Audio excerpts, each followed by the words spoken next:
আমার ছোটবেলা কাটে রংপুরেই। তো আমার বাবা একজন সার্ভিস হোল্ডার ছিল, গভর্নমেন্ট সার্ভিস হোল্ডার। তো আমরা 4 বোন, আমাদের অ্যাকচুয়ালি ভাই নাই। আচ্ছা। তো ছোটবেলা থেকে আমাদের ফ্যামিলিটা কিন্তু একটু রেস্ট্রিক্টেড, মানে আমার বাবা একটু রেস্ট্রিক্টেড, প্লাস হচ্ছে রেস্ট্রিক্টেড বলতে মানে কি বলে, মানে হ্যাঁ কনজারভেটিভ।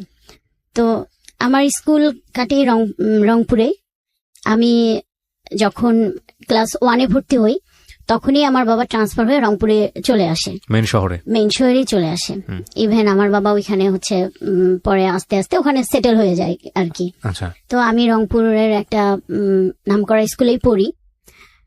তো সেখানে আমি খুব ভালো স্টুডেন্ট ছিলাম, মানে ক্লাস 1 থেকে 5 পর্যন্ত আমি, মানে আমার মনে হয় না যে আমি কখনো সেকেন্ড হয়েছি। জি, আমি ফার্স্ট হয়েছি। এবং হচ্ছে ক্লাস 5-এর বৃত্তি পরীক্ষায় আমি স্কলারশিপও পেয়েছি।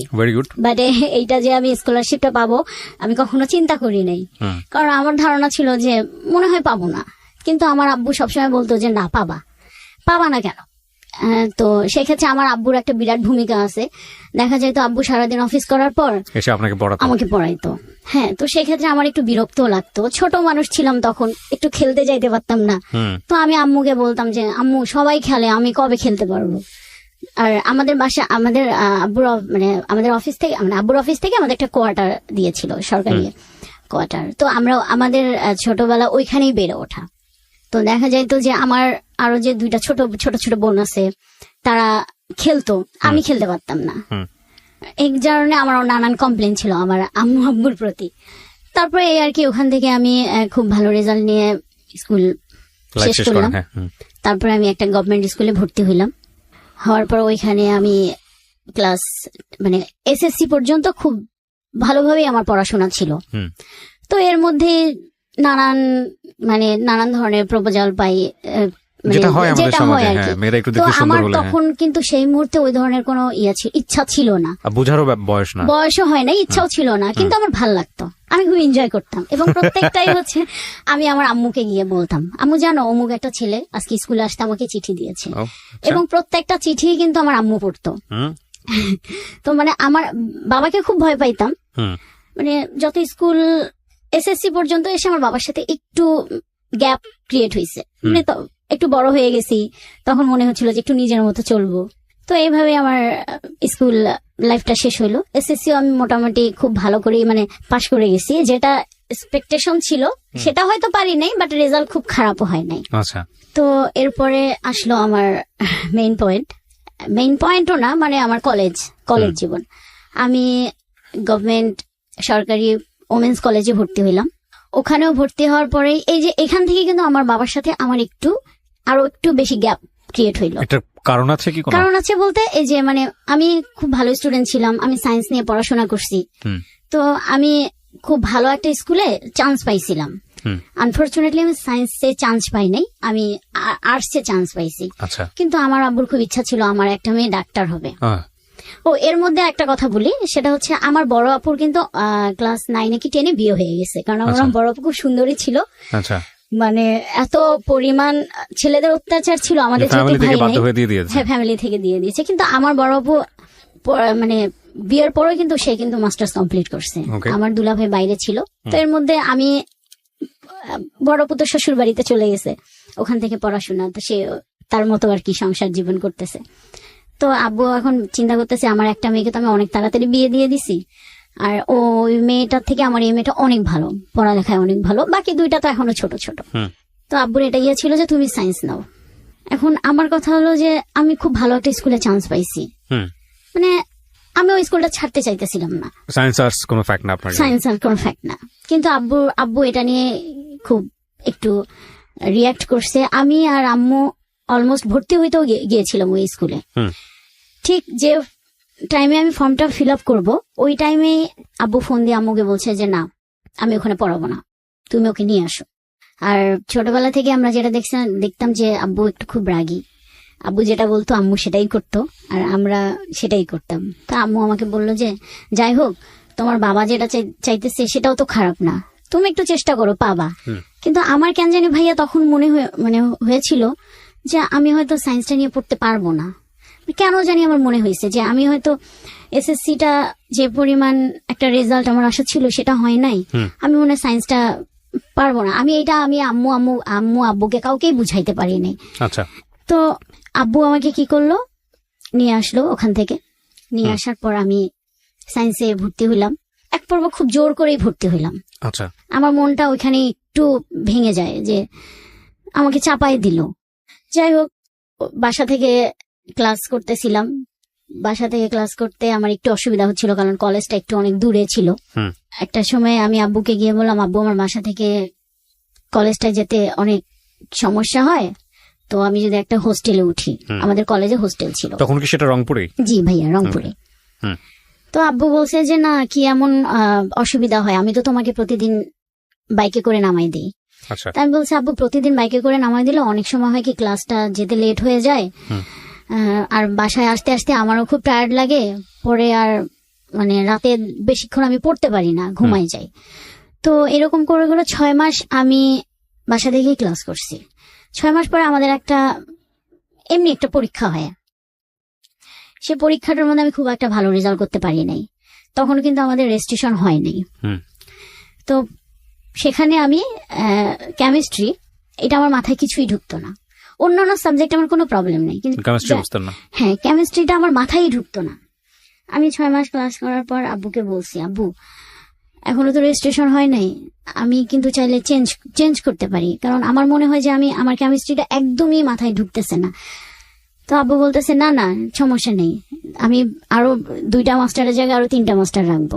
মানে ওনার মেন পয়েন্টটা ছিল আমাকে ডাক্তার বানাবে, যেভাবেই হোক। তো এরকম করে আমি আব্বুকে বুঝাইতে পারলাম না। আমি রেজাল্টও এদিকে খুব একটা ভালো হইলো না। হোস্টেলে চলে গেলাম। হোস্টেলে সিট পাইতে অনেক কষ্ট করতে হয়েছে, কারণ অলমোস্ট তখন ফুল, কোনো রুম পাই নাই। তখন আমার ওই হোস্টেলের একজন আমার রিলেটিভ ছিল, আমার সম্পর্কে মামা হয়। আব্বু ওনার সাথে কথা বললো যে আমার মেয়ে তো এরকম আসতে খুব অসুবিধা হয়, আপনি যদি একটা ব্যবস্থা করেন। পরে আব্বুকে বললো যে ভাই, এই মুহূর্তে তো আমরা কোনো রুম দিতে পারবো না, তবে গণরুমে ওকে একটা মানে সিট দিতে পারবো। যখন কোনো একটা রুম খালি হয়ে যাবে, কোনো একটা মেয়ে চলে যাবে, তখন আমরা তাকে সেখানে শিফট করতে পারবো। তো প্রথমে কিন্তু খুব ভালো লাগতেছিল যে হোস্টেলে আসবো, স্বাধীন জীবন, হ্যাঁ খুবই ভালো লাগতেছিল। কিন্তু যেদিন আব্বু আম্মু আমাকে মানে হোস্টেলে নিয়ে আসার পর আব্বু আম্মু যখন চলে গেল, তখন না মনের ভিতর একটা মানে বাবা মা যে নাই, থাকবে না কাছে, এটা ফিল করে আমার খুব কান্না পাইলো। পরে আব্বু বললো যে আচ্ছা তুমি কান্নাকাটি করো না, আমার তো অফিস এদিকেই, আমি যাওয়ার সময় একবার দেখা করে যাব। আর আম্মু তো জানেনি ভাইয়া মায়েরা কি হয়। পরে আব্বুকে বলতেছিল যে মেয়েটাকে জোর না করলেও পারতা। যাই হোক, হোস্টেল জীবন আসলাম। 1 সপ্তাহ খুব খারাপ লাগছে, অ্যাডজাস্ট করতেও খুব কষ্ট হয়েছে, কিন্তু খুব একটা সমস্যা হয় নাই আমার, কারণ আমি আমার স্কুলের কিছু পরিচিত ফ্রেন্ড পাইছি। তো যে কারণে, এবং ওরা মোটামুটি আমার খুব ক্লোজই ছিল, যে কারণে আমার অ্যাডজাস্ট করতে সমস্যা হয় নাই। তো এইভাবে হোস্টেল জীবন কাটতেছিল। একটা পর্যায়ে গিয়ে আমি একটা রুম পাই, এবং ভাই আমার কপালটা এত ভালো, আমি যে রুমটা পাই সেখানে আমার ওই স্কুলের বান্ধবীরাই ছিল। 2 জন ছিল, আর 2 জন, আর একটা মেয়ে ছিল, সে আমাদের স্কুলের না, বাট ওর সাথেও কেন জানি মানে ওই একদিনেই খুব তাড়াতাড়ি আমরা ফ্রি হয়ে গেলাম। হ্যাঁ, তো এরপরে হোস্টেল জীবন খুব মানে ভালোভাবে কাটতেছিল। হাসি কান্না, দুষ্টামি, প্রচুর দুষ্টামি করতাম আমি আমার মনে আছে আমি দুষ্টামির জন্য ম্যাডামের মাইরও খাইছি কলেজে পড়ি। তো আবার পড়াশোনা তখন একটু মানে আমি ফিল করতে পারতেছিলাম যে একটু পড়াশোনার বাইরে থেকে আমি চলে যাচ্ছি, কিন্তু ওই যে ছাড়া একটা জীবন পাইছি না, এতদিন তো বাধা ছিলাম এটাতে, ফ্রেন্ডদের সাথে গল্প মজা দুষ্টামি যেটা বলে, এইটার কারণে। আর আমার নামে প্রতিদিনই কমপ্লেন ছিল হোস্টেল সুপার ম্যাডাম ছিল, তো ওনাকে আমরা খুব ভয় পাইতাম, মানে উনি আসা মানে ভাই একটা আতঙ্ক। তারপর এইভাবে আমার এসএসসি রেজাল্ট ফার্স্ট টাইমে একটু খারাপ হইলো। HSC or SSC? না এইচএসসি, ইন্টারমিডিয়েট। প্রথম আমার খারাপ হয়ে গেল, আমি রেজাল্ট বের হইলো, তখন আমি মানে বোর্ড পরীক্ষায় খারাপ, সেকেন্ড টাইম আবার দিয়েছেন? হ্যাঁ, সেকেন্ড টাইমে আবার দিয়েছি। ওই রেজাল্টটা খারাপ যখনই হইলো, তখনই মানে আব্বুর সাথে আবার আরো দূরত্ব বেড়ে গেল, কারণ আমার থেকে আমার বাবা বেশি কষ্ট পাইছে। কারণ আমার বাবার খুব ইচ্ছা ছিল যে আমি যদি পাশও করতাম, বাবা যেভাবেই হোক আমাকে মেডিকেলে পড়াইতো। আচ্ছা আচ্ছা, প্রাইভেটে হলেও। এবং রেজাল্ট যখন আসলো, আমরা রেজাল্ট শিট পাওয়ার কিছুদিন পর আমার মার্কশিটটা পাই না, তখন দেখা গেল যে আমি সায়েন্সের যে সাবজেক্টটা কেমিস্ট্রি ফেল করছি। হ্যাঁ, বাকিগুলো আমার মোটামুটি ভালোই ছিল। তো আব্বু ডিসিশন নিল আমাকে কেমিস্ট্রিতে আবারই পরীক্ষা দেওয়া হবে। আমি আব্বুকে তখন বলছি, না আব্বু, তাহলে আমি আর পড়াশোনাই করব না, কারণ আমার মাথায় ঢোকে না। আমার যদি না ঢোকে, আমি নিতেই পারতেছি না, তাহলে আমি কিভাবে পড়বো? তখন যাই হোক, আমার আম্মু অনেক বুঝাইলো। আম্মু খুব সাপোর্ট করছে, এখনো আম্মু খুবই সাপোর্ট করে আমাকে। আম্মুর সাপোর্ট করার পর আব্বু একটা সময় বুঝলো, কিন্তু আব্বুর মন থেকে ওটা আসলো না। যাই হোক, আমি পরের বার নতুন করে আবার ভর্তি হইলাম হিউম্যানিটিস না ভাই, আমি কমার্সে ভর্তি হইলাম। তখন আব্বু বললো, ঠিক আছে হিউম্যানিটিস না, কমার্সে তুমি ভর্তি হও। কমার্সে ভর্তি হইলাম। যাই হোক, কমার্সের রেজাল্ট আমার খুবই ভালো হইলো, খুব ভালো বলতে মোটামুটি ভালো। তারপরে এখন ভার্সিটি পরীক্ষা, অনেকগুলো ভার্সিটির পরীক্ষা দিয়েছি, কিন্তু আমি চান্স পাইনি। ঢাকা ভার্সিটিতে আমি ইংলিশে ফেল করছি, নাহলে আমার অনেক ভালো স্কোর ছিল, ইংলিশে ফেল না করলে আমার মনে হয়ে যাইতো। এইটাতেও আব্বু বড় একটা ধাক্কা খাইলো। তারপরে আমি তখন চিন্তা আসলো, আমার সব ফ্রেন্ডরা ঢাকায় ভর্তি হইতেছে, আমি ঢাকায় ভর্তি হব। আব্বুর আগে বললো, আমি তোমাকে আর ঢাকা টাকায় কোনো কিছুই নেই না, রংপুরে আমাদের এখানে রংপুরে আমাদের এখানে ভার্সিটিও আছে, যেটা রোকেয়া বিশ্ববিদ্যালয় এখন হয়েছে, আর খুব ভালো একটা নাম করা জাতীয় বিশ্ববিদ্যালয় আছে। তো বললো যে এই দুইটার মধ্যে তোমাকে আমি একটা ভর্তি করাই দেবো। কিন্তু আমার ওই যে ঢাকায় আসবো, আমি সব ফ্রেন্ডরা ঢাকায় গেছে, ওরা সবাই ঢাকা থেকে বাসায় আসবে, আমার সাথে দেখা হবে, আমি এখানে এখনো পড়ে আছি। কারণ এমনও স্টুডেন্ট ঢাকায় ভর্তি হয়েছে, আমার কাছে ওইটাই মাথার মধ্যে ঢুকছে যে তারা আমার থেকে অনেক খারাপ স্টুডেন্ট ছিল, আমি তো ভালো ছিলাম, আমি কেন ঢাকায় পড়বো না? সে এসে বলবে আমি ঢাকায় পড়ি, আমার এটা কেমন লাগবে না? এই একটা জেদ থেকে আব্বু আমার জেদের কাছে পারলো না। আর আব্বু বলছে, ঠিক আছে আমি ঢাকায় তোমাকে ভর্তি করাই দিই। তো আমার এক ভাইয়া তখন মার্চেন্ডাইজিং এ পড়াশোনা করে শান্তমরিয়ামে, ভাইয়ের সাথে কথা বললো। আমাদের ঢাকায় তখন মোটামুটি রিলেটিভ থাকলেও ওই রকম কারোর সাথে তেমন কোনো আমাদের যোগাযোগ ছিল না। আমার ওই ভাইয়া ছিল আমার মেজো মামার ছেলে। তো আব্বু ভাইয়ার সাথে কথা বললো, তো ভাইয়া আমাকে বললো, আচ্ছা ঠিক আছে, আব্বুকে বললো যে ঠিক আছে ফুপা, আপনি তাহলে ওকে নিয়ে আসেন, আমি দেখি এখানে ফর্ম। তো আমার আবার ইচ্ছা ছিল ফ্যাশন ডিজাইনিং এ শান্তমরিয়াম। তো শান্তমরিয়াম ফ্যাশন ডিজাইনিং এ পড়বো। আব্বু এটাতে রাজি হইলো যে আচ্ছা ঠিক আছে পড়ো, এখন আমি তোমাকে কোনোটাই বাধা দেবো না, তোমার যা ভাল লাগে তুমি পড়ো, কারণ you are out of my track. হ্যাঁ, পরে ফ্যাশন ডিজাইনিং এ পড়বো, এই একটা খুবই এক্সাইটেড। আমি ঢাকায় আসলাম, যেদিন আমি ভর্তি হব ওই দিন আমি ফর্ম ফিল আপ করবো, ঠিক ওই মুহূর্তে আবার আমার বাধা। আমার ওই ভাই আমার বাবাকে বুঝাইলো, না না ফ্যাশন ডিজাইনিং এ মেয়েরা পড়ে না, তো মেয়েরা উচ্ছৃঙ্খল, খুবই অধ্যত টাইপের হয়, তো দরকার নেই, ওকে বিবিএ তে ভর্তি করাই দেন। এই যে আমার বাবার মাথায় ওখানে ঢুকাইলো। আমার বাবা চিন্তা করলো, তাই তো আমাকে ছাড়া ফ্যামিলি ছাড়া থাকবে যদি আমার মেয়েটা এরকম হয়ে যায়।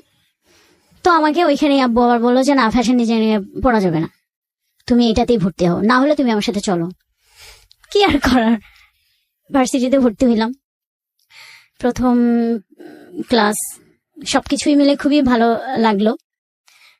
তো আমাদের ভার্সিটিতে হয়েছে কি ভাইয়া, আমার 5 জনের একটা গ্রুপ হয়েছে। আর আমার না ছোটবেলা থেকে একটা খুব কি বলবো, আমি মেয়েদের সাথে খুব কম মিশতাম, জানি না কেন। আমার ছেলে ফ্রেন্ড ছিল প্রচুর, ছেলেদের সাথে আমি কমফোর্ট, এটা হয় ন্যাচারালি, যার যেটা ভালো লাগে। তো আমার ওই গ্রুপের মধ্যেও দেখা গেছে যে আমার বাবা ওই যে মন খারাপ করার পর আমার সাথে একটু কম কথা বলে, তারপরে জোর করে ঢাকায় আসছি, কিন্তু আমাকে সাপোর্ট করছে আমার পড়াশোনার খোঁজ খবর আমার বাবা ভার্সিটি পর্যন্ত নিছে, যে কারণে হয়তো আমি পাশ করে গেছি বা এত দূর আগাইতে পারছি।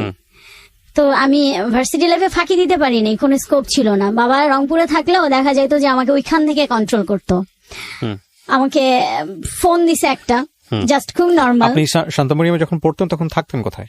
আমি তখন তখন না, ফার্স্ট টাইমে আমি আপনার হোস্টেলে উঠছিলাম, কিন্তু আমার 6 মাস পরে তখন তো আমি নতুন ঢাকায়, আর আমি কিছু বুঝিও নাই।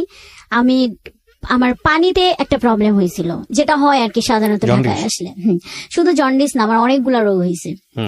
তো আমার টাইফয়েড হলো, এবং এত খারাপ অবস্থা, আমি আইসিইউতে ছিলাম। আচ্ছা। তো এরপরে আব্বু চিন্তা করলো যে তাহলে ওকে আর হোস্টেলে দেওয়া যাবে না। আর তখন আব্বু বললো তাহলে কি করবা, তুমি কি আসবা? আমি বলছি না আব্বু আমি আসবো না, আমি এখানেই পড়বো। তো আব্বু বললো যে আমরা তো অনেক দূরে, চাইলেও তো যেতে পারি না। আর তোমার ছোট, আমার এর মধ্যে বলি আমার তখন একটা ছোট বোন, খুবই ছোট, আপনার 4-5 বছর, আর আমার ছোটটা তখন স্কুলে পড়ে, ক্লাস 9 কি 10 পড়ে।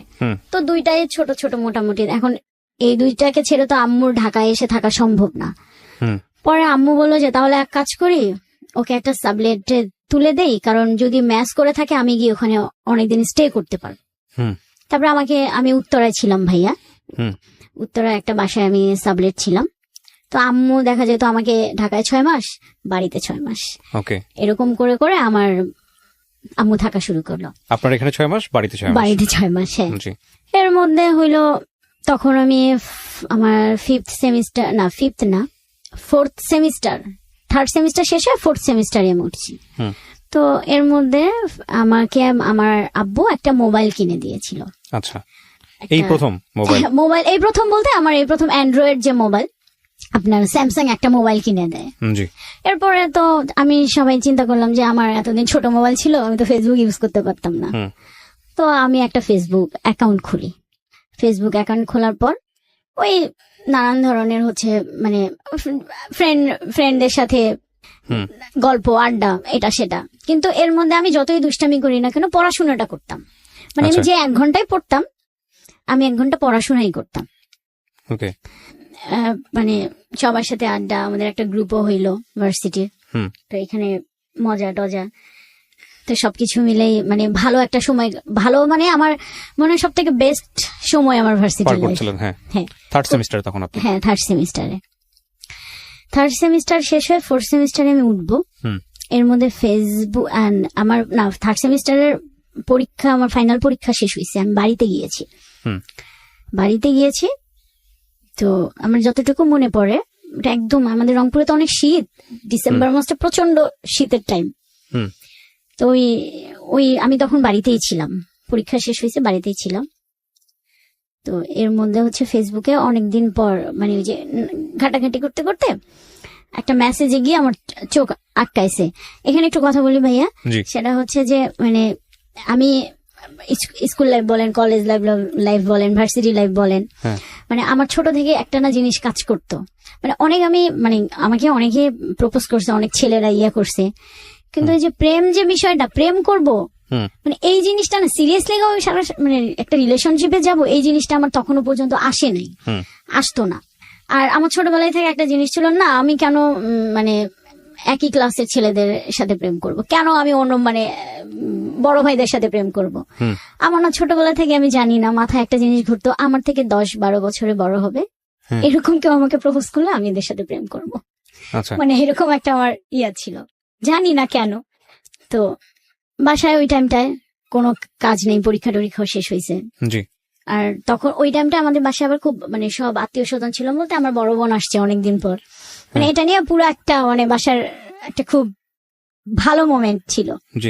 তারপরে তো আমি একদিন শুয়ে আছি দুপুরবেলা, হঠাৎ করে আমার একটা মেসেজটা অনেকদিন আগে পাঠাইছে, আমি এটা খেয়াল করি নাই।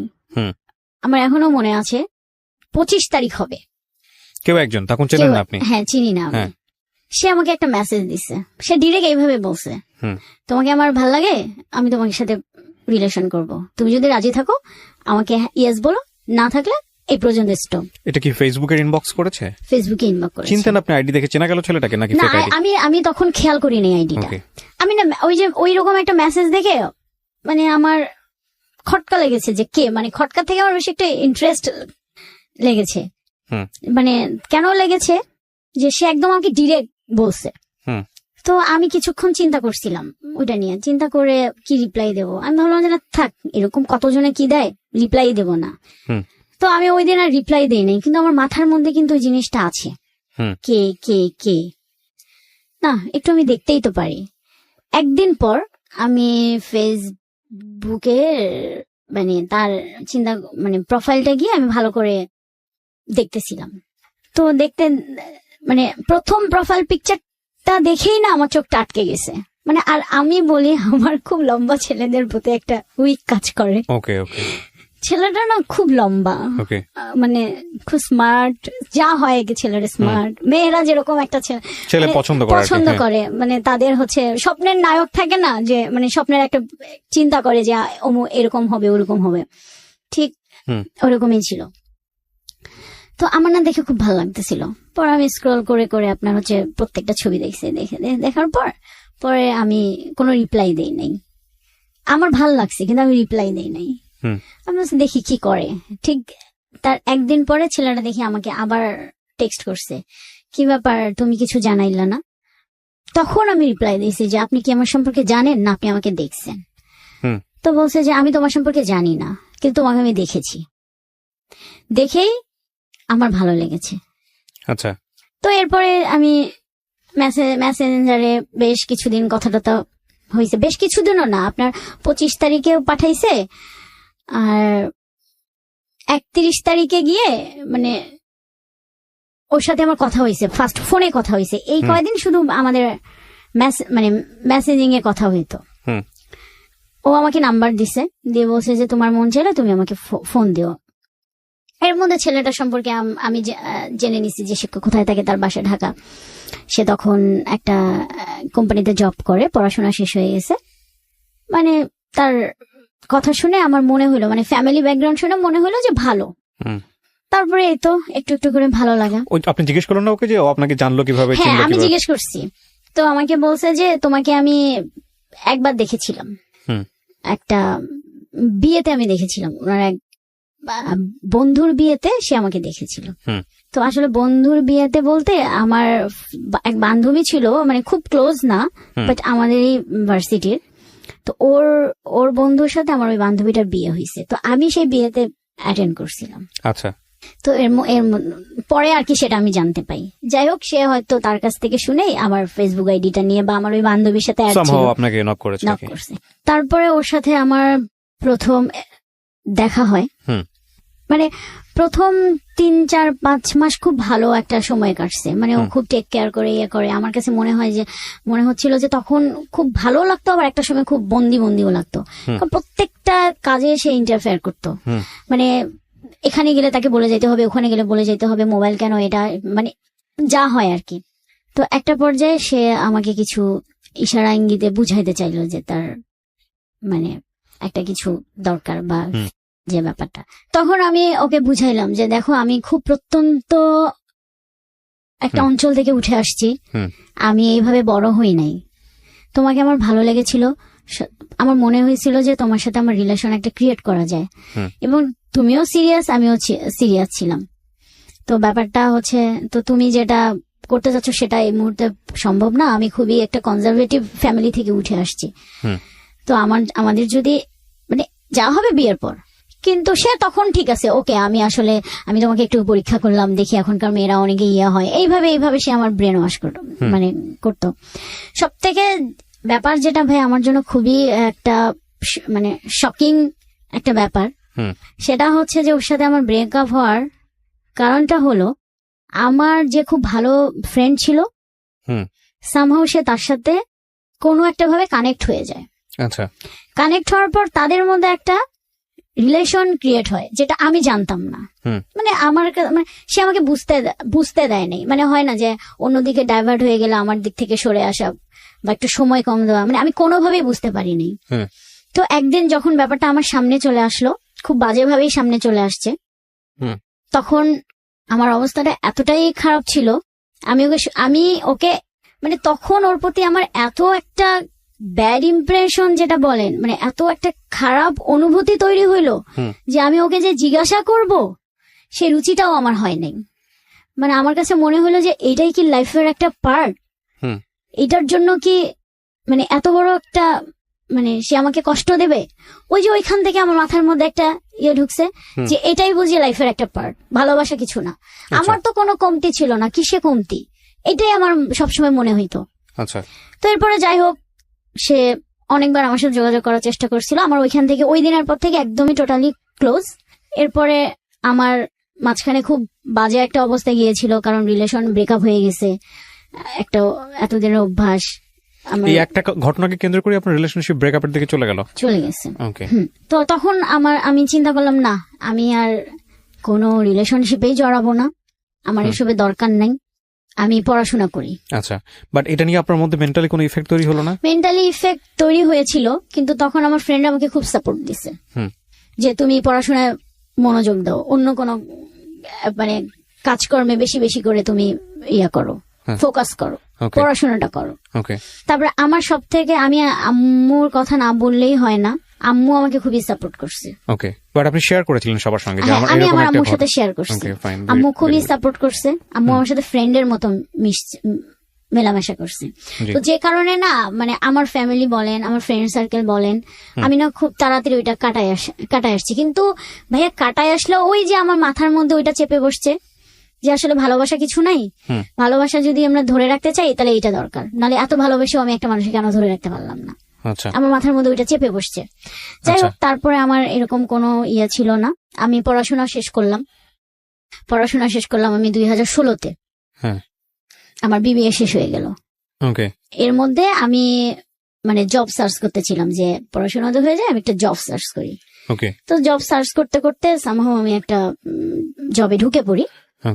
ওখানে আমার জব ভালো একটা কাজ, তো আমি চাই ব্যাপারটা তুমি হ্যান্ডেল করো, আর যেহেতু আমিও এখন দেশের বাইরে, তো আমি বললাম ঠিক আছে স্যার, আমি দেখি স্যার আমি কতটুকু করতে পারি, আমি ট্রাই করব আমার মতো করে। আমি তো ওই প্রথম দিনই আমার ওনার সাথে দেখা, আমি ওই একটা প্রবলেম নিয়ে আমাদের যে প্রোডাকশন ম্যানেজার ছিল ওনাকে নিয়ে আমি ওনার অফিসে যাই।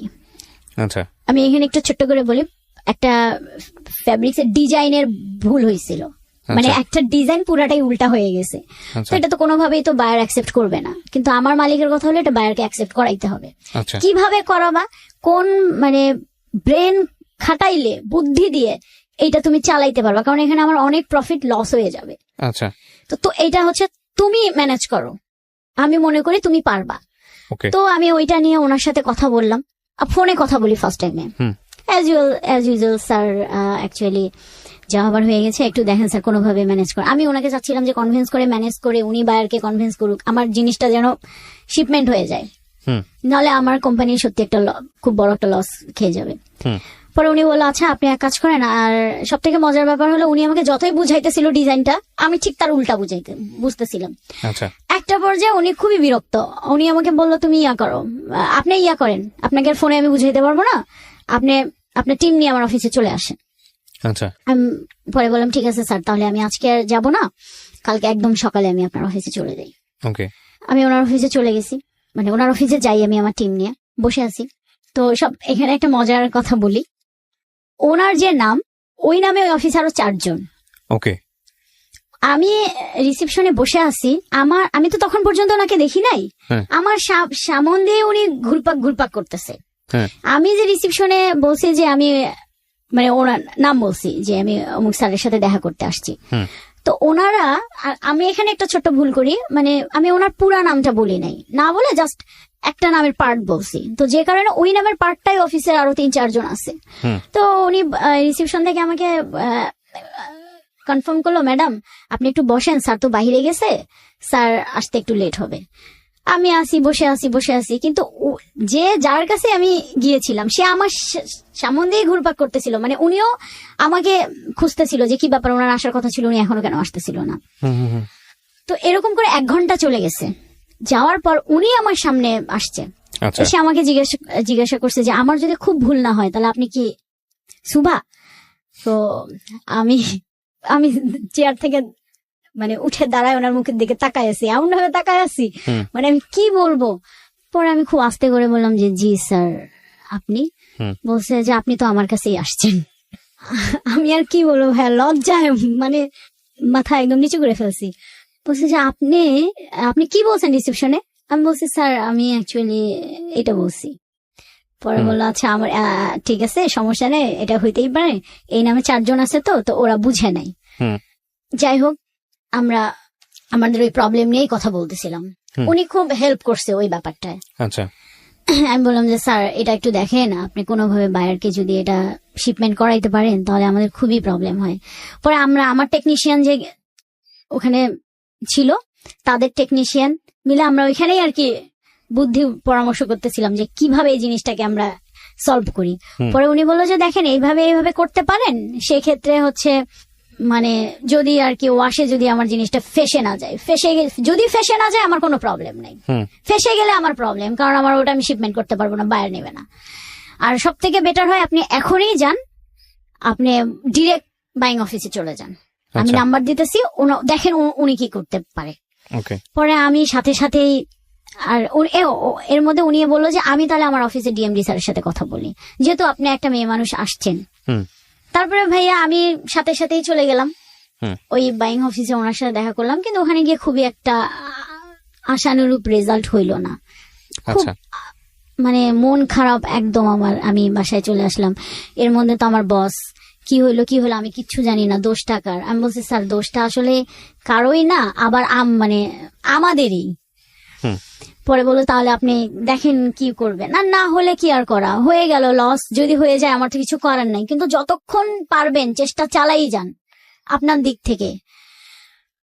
পরে আমি ওই স্যারকে আবার ফোন দিলাম যে স্যার আমার তো পারলাম না, স্যার আপনি প্লিজ দেখেন কি করেন। তখন উনি আমাকে, আর ওদের ওই মুহূর্তে কিন্তু কোনো সময়ও নেই, কারণ শিপমেন্টের অল্প কিছুদিন বাকি আছে, নতুন করে আবার ডেভেলপমেন্ট করা, স্যাম্পলিং করা, মানে আরো 15 থেকে 20 দিনের ব্যাপার, যেটা ওদের আর নাই কিন্তু সময়। পরে আমি এক পর্যায়ে বললাম যে স্যার তাহলে যদি না হয় তাহলে আর কি করার, আপনি এটা অর্ডার ক্যান্সেল করে দিয়ে আপনি অন্য কারো কাছ থেকে নিতে পারেন। তখন বললো যে না এটা কোনো তো সলিউশন না, এখন এই আমার সময় হাতে মাত্র 4-5 দিন আছে আমার শিপমেন্টের, আমি এখনো কিছুই শুরু করি নাই, আমার কাটিং এর লোকজন বসে আছে, লাইন বসে আছে, আপনি এসব কি উল্টাপাল্টা কথা বলেন।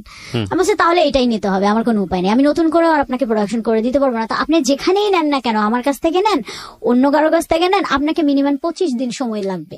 বলছে না আমার পক্ষে সম্ভব না। পরে যাই হোক ওনারা বলছে দেখি আমি কি করতে পারি।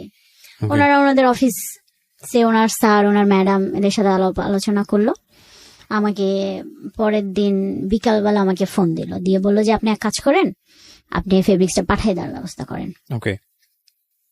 কিন্তু এখানে আপনি আমাকে একটা মেইল দেন, আর এটা আমি আপনাকে মেইলের রিটার্ন মেইল দিচ্ছি, এবং এখানে লেখা থাকবে যেটা আপনার যে পেমেন্টটা সেটা আপনি শিপমেন্টের পর পাবেন, তার আগে আপনি কোনো পেমেন্টের জন্য ঝামেলা করবেন না, কারণ এই মালটা মানে এই প্রোডাক্টটা ফেব্রিক্সটা আপনার হচ্ছে জার্মানি যাবে, ওইখান থেকে কাস্টমার কিরকম সেল হয় সেরকম তারা ওয়াশ করবে, তারপরে তো তারা যদি চলে তাহলে আমরাও পেমেন্ট পাবো, আপনিও পাবেন। মিনিমাম 6 থেকে 7 মাস সময় লাগবে, এর আগে কোনো ফোন টোন কিন্তু দিয়ে না, আমি দিতে পারবো না। তা বলছে আচ্ছা ঠিক আছে স্যার সমস্যা নাই, আপনাদের সাথে তো আমার র্যান্ডমলি কাজ হয়, একটা পেমেন্ট আচ্ছা 6-7 মাস আটকা থাকলেও প্রবলেম নেই, কিন্তু আমার লস হইলো না। এরপরে আমি আমার মতো 3-4 মাস তার সাথে আমার কোনো যোগাযোগ নেই, টোটালি কোনো যোগাযোগ নেই, কোনো ফোন না কিছু না।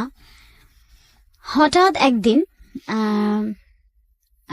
আমি বলি তারিখটা আমার মনে আছে, 25 তারিখ ডিসেম্বরের 25 তারিখ 2017 সাল। আমাকে ডিসেম্বরের 25 তারিখে আপনার বড়দিন আর কি, তো আমাদের যেটা নিয়ম থাকে প্রত্যেকটা ক্লায়েন্টদেরকে আমরা উইশ পাঠাই বড়দিনে। তো আমি ওই একটা টেক্সট সিলেক্ট করে সবাইকে ওইটাই ফরওয়ার্ড করে দিই। হ্যাঁ, তো ওনাকেও আমি পাঠাইছি। তারপরে না আমার কিছুক্ষণ পর উনি দেখি আমাকে রিপ্লাই দিল। রিপ্লাই দেওয়ার পর আমাদের মধ্যে কথা টথা হচ্ছে। তখন আমার একটা ছবি ছিল হোয়াটসঅ্যাপের যে প্রোফাইল পিকচারটা, ওই প্রথম উনি আমার দিকে, ওই ছবিটাতে উনি আমার দিকে ভালো করে তাকায়। আমাকে কিছুক্ষণ পর সে খুব মানে অদ্ভুত একটা কোশ্চেন করছে, আমার কাছে যদিও এটা অদ্ভুত লাগে, জানি না দর্শকদের কাছে কেমন লাগবে। আপনি কি ওই মেয়েটা যে মেয়েটা আমার অফিসে আসছিলেন? মানে আমি প্রশ্নটা শুনে একটু অবাক। আমি আস্তে করে রিপ্লাই দিলাম, জি স্যার আমি ওই মেয়েটা। আপনি পাঠিয়েছিলেন? আমি রিকোয়েস্ট পাঠিয়ে নেই, উনি পাঠাইছে। মানে উনি মানে না, এটা ফেসবুকে না তো ভাইয়া, এটা হোয়াটসঅ্যাপের কথা বলি। হোয়াটসঅ্যাপে আমি যে মেসেজটা করছিলাম না, এরপর থেকেই উনি আমাকে রিপ্লাই, এবং আমার যে হোয়াটসঅ্যাপে ছবিটা দেওয়া ছিল সেটা উনি ফার্স্ট ওই দিনে আমাকে নোটিস করে ওই ছবিটাতে, এবং নোটিস করার পরে আমাকে এই টেক্সটটা করে। পরে আমি ওনাকে রিপ্লাই দেয় জি, বলছেন না হতেই পারেন না। আমি বললাম যে কেন? বলছেন না হতেই পারে না, এত ডিফারেন্ট হয় একটা মানুষ কিভাবে। এই যে ওইখান থেকে এই একটা ইস্যু নিয়ে ওইখান থেকে আমাদের মানে কথা ফেসবুকে চ্যাটিং, তখন পর্যন্ত আমরা ফোনে কথা বলিনি। তো এরকম করতে করতে মানে আমি বুঝতে পারতেছি উনি আমাকে কি জানি বলতে চায়, আমি বুঝতে পারতেছি উনি আমাকে কি জানি বলতে চায়, বাট আমি অ্যাভয়েড করে যাই। উনি কি বলতে চায় আমি অ্যাভয়েড করতে যাই। উনি আমাকে শুধু বলে যে আপনাকে আমার একটা কিছু কথা বলার আছে, এই পর্যন্ত। আমি যখনই জিজ্ঞেস করি কি, না থাক অন্য একদিন বলবো। এইভাবে আরো 2 মাস চলে গেল। আচ্ছা, যাওয়ার পর একদিন আমাকে বললো যে না আপনাকে নিয়ে আমার অনেক ডাউট আছে। আমি বলছি কেন? বলছে যে তখন পর্যন্ত কিন্তু আমাদের আর ফেস টু ফেস দেখা হয় নাই। বললো যে না। আমি বলছি কেন, আমাকে নিয়ে আপনার কি ডাউট? বলছে আপনি এই মেয়েটা হইতে পারেন না। তো আচ্ছা যদি এই মেয়েটা হন তাহলে এক কাজ করেন, আপনি আমার অফিসে চলে আসেন। আমি তখন বললাম আমি অফিসে যাব, আমার অফিসে যাওয়ার তো একটা রিজন লাগবে। বলছে কোনো সমস্যা নাই, আমি আপনাকে সিসি মানে আপনার বসকে সিসিতে রেখে আমি এটা আপনাকে মেইল পাঠাই। ওকে, তাহলে তো এটা আপনার বস দেখলেই তো আপনি তো একটা কারণ পাবেন। তো উনি তাই করলো। আমি এর মধ্যে কিন্তু আমাদের টুকটাক প্রতিদিনই কথাবার্তা হয়, রাতেও চ্যাটিং হয়। তারপরে আমি যাই পরের দিন, তো স্যার আমাকে ডেকে বলো যে এরকম তো উনি একটা মেল দিয়েছে, দেখো তো কি প্রবলেম। পরে আমি পরের দিন অফিসে গেলাম। তো যেহেতু আমি ওই দিন কোনো কাজেই যাব না, কাজের কত সালের ঘটনা এটা যখন শুরু হচ্ছে? 17 সালে, কয়েকদিন আগে। হ্যাঁ, তারপর আমি ওইখানে গেলাম ওদের অফিসে। তো ওনার সাথে আমার দেখা ওই অফিসেই ভালোভাবে দেখা। প্রথম উনিও আমাকে ভালোভাবে মানে খেয়াল করছে, আমিও ওনাকে ভালোভাবে খেয়াল করছি। পরে উনি আমাকে বলল যে আচ্ছা ঠিক আছে, অফিসে যেহেতু এত ডিটেলস কথা বলা যাবে না, আমরা খুব নর্মালি কথা বললাম, আপনার অফিসিয়াল বিষয়ে কথা বললাম। কিন্তু উনি আমি খেয়াল করতেছিলাম উনি আমাদেরকে খুব ভালোভাবে তাকাইছিল। এবং এই বিষয়টা কি আপনি খুব ইজিলি নিচ্ছেন? লাইক থাকে না একটা পছন্দ করি না, অস্বস্তি বোধ করতেছি না, কিন্তু আমার ভালো লাগতেছে না। ফার্স্ট টাইমে আমার ওই সময় আমার একটু অস্বস্তি বোধই লাগতেছিল। আচ্ছা আচ্ছা। যে পরে যাই হোক আমি আর কিছু বলি নাই, কথাটা তো শেষ করে আমি আসলাম। পরে আমাকে দেখলো যে সে আমাকে মেসেজ দিল, দিয়ে বললো যে না ঠিক আছে, আমার ডাউট মানে চলে গেছে। তারপর থেকে উনি আমাকে নানান ভাবে বোঝানোর চেষ্টা করে, টেক্সট হয়, কথা হয় প্রতিদিন। এবং আমি পরের দিন থেকে দেখি উনি আমার প্রতি একটু অন্যরকম, মানে ওনার কথার সুর আমাদের ফোনের কথা থেকে মেসেজের কথা বেশি হইতো। থাকে না অনেক সময় মেসেজের ভাষাও কিন্তু ভাইয়া বোঝা যায়। রাইট। হ্যাঁ, মেসেজের ভাষাও কিন্তু বোঝা যায় সে মানে কি আসলে বলতে চাচ্ছে বা কি মিন করতে চাচ্ছে। সে দেখি আমার প্রতি খুবই কনসার্ন, আমাকে নিয়ে সে খুবই চিন্তা করতেছে, সে টেক কেয়ার করতেছে। তো তখন তো আমার ওই অফিসে অনেক কাজে প্রেসার, আমি অনেক কাজ করতাম। দেখা যেত যে আমার মানে কাজের ফাঁকে ফাঁকে আমি তাকে টেক্সট করতেছি, সেও কাজের ফাঁকে ফাঁকে টেক্সট করতেছে, নানান ধরনের কথাবার্তা। মানে সে একটু আমার এই যে দুপুর হলে তুমি লাঞ্চ করো, এখন অনেক লাঞ্চ করবা না, কখন করবা, যাও লাঞ্চ করো, কাজ কেন করতেছো। এই যে আমার প্রতি যে তার টেক কেয়ারটা, এইটা না আমার ভাল লাগতেছিল যে সবসময় সে আমাকে টেক কেয়ার করে। তারপরে কাজের ফাঁকে দেখা যায় যে সে একটা ভিডিও কল দিল, দিয়ে বললো যে আমি ভিডিও কলে থাকি, তুমি কাজ করো। Very interesting. হ্যাঁ, তো এটা তো ডিপ টাইপের একটা রিলেশনশিপে চলে যাচ্ছে, বোঝা যাচ্ছে খুব নরমাল টাইপের কোনো কিছু না, এখানে ফিলিংস জড়িত। তো আমার না জিনিসটা ভাল লাগতেছিল, আমি খুব এনজয় করতেছিলাম। আচ্ছা। তো এরকম হইতে আমি বাসায় মানে ওই যে আমি নর্মালি ওয়াইফাই ছাড়া দেখা যেত যে আমার তো ওইরকম কোনো আপনার ইন্টারনেটে তেমন কোনো কাজ নাই। আমি অফিস বাসায় ছাড়া এই আপনার কি বলে বাহিরে খুব একটা ডাটা ইউজ করতাম না প্রয়োজন ছাড়া। আচ্ছা আচ্ছা। তো আমার একদিন একটা মিটিং পড়লো মহাখালীতে, আমি মহাখালী আসছি। এই যে একটা মানে আস্তে আস্তে যে আমি ইনভলভ হচ্ছি, আমি তখন পর্যন্ত সে আমাকে বুঝাইতে চেষ্টা করলো, আমি ফার্স্ট আমি কিন্তু বুঝলেও একটু চাইতেছিলাম যে একটু ডিস্টেন্স ক্রিয়েট করতে, মানে আমি চাচ্ছিলাম না যে এত তাড়াতাড়ি ইনভলভ হয়ে যাইতে। তো আমি মহাখালী অফিসে আসছি, সে আমাকে মনে হয় নক করেছিল হোয়াটসঅ্যাপে, আমাকে পাইনি, আমার কাজ শেষ। আমাকে একবার ফোনও দিয়েছিল, আমি ধরিনি, আমি কেটে দিয়েছিলাম। তো আমার কাজ শেষ, আমি অফিস ব্যাক করব। আমার সাথে আমার অফিসের এক সিনিয়র আপু ছিল, তো ওনার সাথে আমার খুব ভালো একটা আন্ডারস্ট্যান্ডিং ছিল। মোটামুটি আমরা মানে হয় না, থাকে না কেউ ভাইয়া যে তাকে সবকিছু বলে একটু কমফোর্ট ফিল হয়। তো আপুটা আমাকে ছোট বোনের মতোই আমাকে খুব ভালোবাসতো, তো সেক্ষেত্রে অনেক কিছুই আমি শেয়ার করতাম। তো এই ব্যাপারটাকেও আমি আপুকে খুব শেয়ার করতাম। আপু জানেন একটা ওই স্যার কিন্তু হ্যাঁ এই যে আমাকে দেখেন কি কি টেক্সট করে, আমি কিন্তু ওনাকে খুবই বলছে ভালো তো স্যার তো দেখি একদম দেওয়ানা হয়ে গেছে, উনি আবার বলতেছিল। এই আমরা দুইজনেই বাসে বসে বসে গল্প করতে করতে আসতেছিলাম, হঠাৎ আমাকে ফোন দিয়েছিল। তখন আমি ফোনটা ধরি, কি ব্যাপার তুমি কোথায়? আমি তো এই তো মহাখালী আসছিলাম একটা কাজে, তোমার মোবাইলে অনেকগুলো টেক্সট করতেছি, তুমি কি পাও নাই? পরে আমি বললাম যে না আমার তো পাওয়ার কথা না, কারণ তো মোবাইলে ডাটা নাই। কেন ডাটা নেই? পরে আমি বললাম আমি তো বাইরে খুব একটা ডাটা আমার লাগে না, আমার প্রয়োজনও মনে হয় না। পরে বললো ও আচ্ছা ঠিক আছে, সে ফোনটা কেটে দিল। আমি আর ফোনটা ব্যাক করিনি। কিছুক্ষণ পর দেখি সে আমাকে মোবাইলে ডাটা পাঠাইছে। আমি আবার ফোন দিয়েছি, মানে আমার কাছে এটা খুবই অস্বস্তি লাগতেছিল। আমি বললাম কি ব্যাপার, আপনি আমার মোবাইলে কেন ডাটা পাঠালেন, মানে রিসার্চ কেন করে দিলেন? পরে বলছে যে রিসার্চ কেন করে দিলাম সেই প্রশ্নটা পরে, আগে এখন যেটা তোমাকে করতে হবে, এখন থেকে সবসময় 24 ঘন্টা মোবাইলে ডাটা রাখবা। আচ্ছা, মানে মোবাইলের ডাটা ছাড়া তুমি বের হবা না, মানে somehow he is missing you. হ্যাঁ ওকে। পরে আমি কিন্তু তখনও পর্যন্ত দেখি নাই যে উনি আমাকে অনেকগুলা টেক্সট করছে, আমার ইনবক্স পুরো ফুল হয়ে গেছে, এত বড় বড় টেক্সট। তো আমাকে বললো তুমি এখন কথা বলবা না, তুমি কি আমার টেক্সট দেখছো? আমি বলছি না। তো বলছে তাহলে তুমি ফোন কাটো, কেটে তুমি টেক্সট গুলা দেখো। পরে দেখি যে একটার পর একটা আসতেই আছে। তো আমি কয়েকটা দেখছি, কারণ এত টেক্সট এত বড় বড় ওই মুহূর্তে আমার মানে পড়তে চাইতেছিলাম না, কারণ আমি বলেন জার্নিতে মোবাইল চালাইতে পারি না, আমার মাইগ্রেনের প্রবলেম, তো আমার মাথা খুব ব্যথা করে। তো আমি ওনাকে শুধু একটা রিপ্লাই দিলাম যে বাসায় গিয়ে আমি দেখবো। আমি আমার মতো, তা সে আমাকে মিস করতেছে, বাট তখন পর্যন্ত আমার সেই মিসিং ভাবটা আসেনি। আমি আমার মতো অফিসে গেলাম, কাজ করলাম, বাসায় আসলাম, এর মধ্যে টুকটাক তো কথাবার্তা হচ্ছেই। বাসায় আসার পর সে আমাকে আবার ফোন দিয়েছে, বাসায় ঢুকছো? হ্যাঁ। তুমি কি টেক্সট গুলো পড়ছো? তো আমি বললাম যে আমি তখন বলছি যে আমি তো মাত্র বাসায় ঢুকলাম, আমি একটু ফ্রেশ হই, তখন আমি উত্তরায় থাকি। তো বললো যে আচ্ছা ঠিক আছে, আর আমিও বাসায় যাচ্ছি। আমার আচ্ছা ঠিক আছে আপনি বাসায় যান।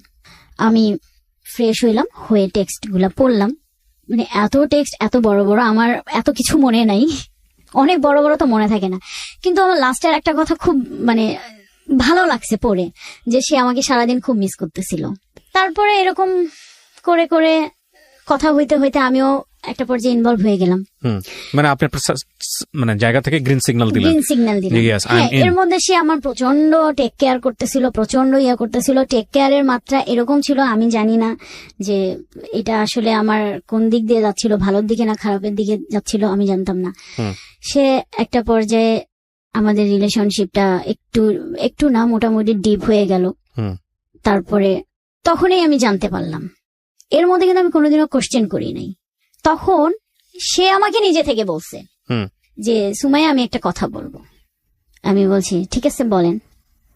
তো সে বলল যে তোমাকে বলা উচিত ছিল, তুমি তো কখনো জিজ্ঞাসা করো নাই আমি বিবাহিত। এটা সম্পর্ক গড়ানোর কতদিন পরে? সম্পর্ক গড়ানোর আপনার 2 মাস পর। মাত্র 2 মাসের মাথায় সে আপনাকে সে আমাকে বলে পাঠান, আমি দেখতে চাচ্ছিলাম যে সে আদৌ ম্যারিড কিনা। তারপর ফেসবুকে রিকোয়েস্ট পাঠাইলো। ভাইয়া আমি কি বলবো, আমি মানে দেখার পর বিশ্বাস করতে পারতেছিলাম না। কেন বিশ্বাস করা বলতে মানে কেন বিশ্বাস করতে পারতেছিলাম না যে আমাকে কেন আগে বলেনি। আর তারপরে আমি আইডিতে কি পেলেন আপনি? ওয়াইফের সঙ্গে ছবি, বাচ্চাদের বাচ্চা আছে, বাচ্চাও ছিল, বাচ্চার সঙ্গে ছবি, happy family look, happy family, এগুলো দেখে আমার কষ্ট লাগছে, আমার খারাপ লাগছে। তো ফেসবুক তো একটা মোমেন্টাল জিনিস, ফেসবুক তো সবসময় সত্য কথা বলে না, মানুষকে পুরো জীবনটাকে তুলে ধরে। বাট এটা ঠিক আছে, বাট ওটা দেখেই আমরা জাজ করি, ডেফিনেটলি আপনার যা হচ্ছিল তাই। হ্যাঁ। পরে আমাকে বললো যে আমি জানি তুমি এখন কথা বলবে না, কিন্তু আমি না ভাইয়া আমি চেষ্টা করছিলাম যে। ওর মধ্যে কোনো লুকোচুরি ব্যাপার ছিল যে আপনাকে ডেফিনেটলি টেক্সট পাঠাচ্ছে, একদম ডেয়ারলি টেক্সট পাঠাচ্ছে, আপনি চাইলে এগুলোকে প্রুফ করে রাখতে পারেন, সেরকম কোনো লুকোচুরি ব্যাপার ছিল?